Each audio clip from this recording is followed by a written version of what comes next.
আমার না, আমি প্রাক্তন কনভেনার ঠিকই, উনিও তো প্রাক্তনে কনভেনার, উনি কি এখন বর্তমান কনভেনার আছেন? উনি যেহেতু দলে নেই, তাহলে উনি কি করে কনভেনার থাকলো? আপনি প্রশ্নটাই ভুল করলেন। তারপরে কথা হলো, আমার নামে যে দুর্নীতির কথা বলছেন, যে আমি নাকি ওখানে টাকা দিয়ে করেছি, ও কি করে জানলো? উনি যদি একজন কনভেনারের মতো দাবি করেন, বা উনি যদি একজন নেতা হয়ে থাকেন, তাহলে এমএলএ সাহেবকে ওখানে যোগ করছেন। এমএলএ সাহেব নিজেই একটা চিন্তা ভাবনা করে দেখবে যে কীরকম লোককে নিয়ে আমি চলার চেষ্টা করব। মঈনুদ্দিন যে যে যা কথা আমার বলছে, আমার নাকি সম্পত্তি হয়েছে, আমার নাকি ঘর দুয়ার হয়েছে, আমার নাকি কি হয়েছে, মঈনকে আপনি প্রশ্ন করবেন। তো উনি তো 25 সালের মেম্বার, উনির বাবা ছিল 10 সাল, উনি 20 সালে কি করেছে আমরা তদন্ত করে দেখেছি।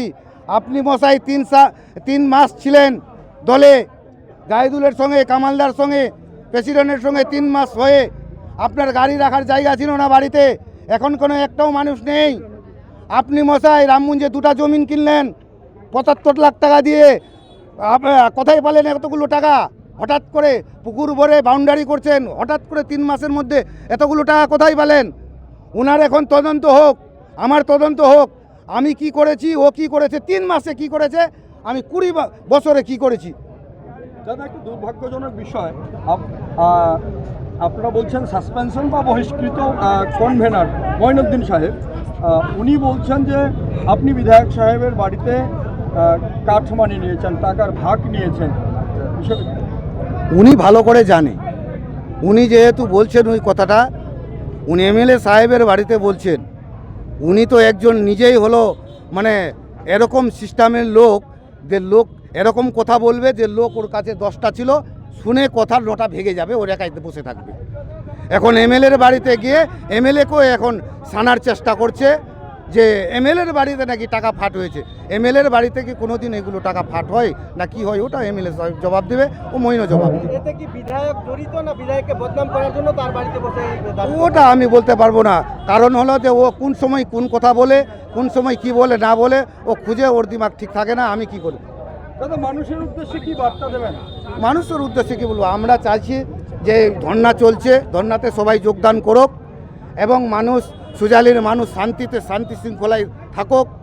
শান্তিতে না থাকলে একটা উত্তেজিত মঈনুর মতো লোক, আব্দুলের মতো লোক, এরা একটা অশান্তি করে রেখেছে, উন্নয়নের কাম থমকে যাচ্ছে। যেন আমরা উন্নয়নের কাজ করতে পারি। মমতার এত উন্নয়ন, অভিষেকের এত উন্নয়ন, আমরা কিন্তু এই ঝামেলায় পড়ে কিন্তু উন্নয়নের কাম আমরা করতে পারছি না। ওরা ওর মঈনুর আব্দুল জবাব দেবে।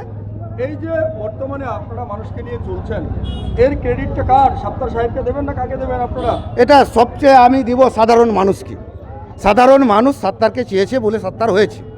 সাধারণ মানুষ চেয়েছে যে এটা আমরা করব, আন্দোলন করব, ও আব্দুলের বিরুদ্ধে করব, মঈনুর বিরুদ্ধে করব, হরনের বিরুদ্ধে করব, আন্দোলন করব। সাধারণ মানুষ এসছে বলেই সাত্তার সাহেব আমাদের প্রেসিডেন্ট, কামাল সাহেব আমার সহসভাপতি, ওনারা ওদের সঙ্গে যোগদান করছে। এতদিন আগে সাহস করেনি কেন? আপনিও তো সেই টিমের সঙ্গে ছিলেন, এতদিন খেলছিলেন। হ্যাঁ, এতদিন আগে মানুষ সাহস করেনি কেন আন্দোলন করতে? তখন অর্থাৎ সাত্তার সাহেব বাড়িতে ছিলেন না বলেই কি? ওটা না, সাত্তার সাহেব আমাদের প্রেসিডেন্ট আছেন। মানুষ প্রেসিডেন্ট তৈরি করেছে, যেদিনকে মানুষ চাইবে না সেদিনকে সরে যাবে। ঠিক আমি 15 মাস ধরে বসেছিলাম, আমি কোনো জায়গায় যাইনি, চুপচাপ বসেছিলাম। এখন মানুষ চাইছে, সাধারণ মানুষ চাইছে, পাবলিক চাইছে, এবং নেতারা চাইছেন যে রোশনকে আমাদের সঙ্গে নিয়ে চলবো। আমি এসেছি। সাত্তার সাহেবের নেতৃত্বে কি আপনারা খুশি? অবশ্যই, কেন খুশি? আগামী দিনেও এভাবেই চলবে? হ্যাঁ, চলবে, চলছে, চলবে।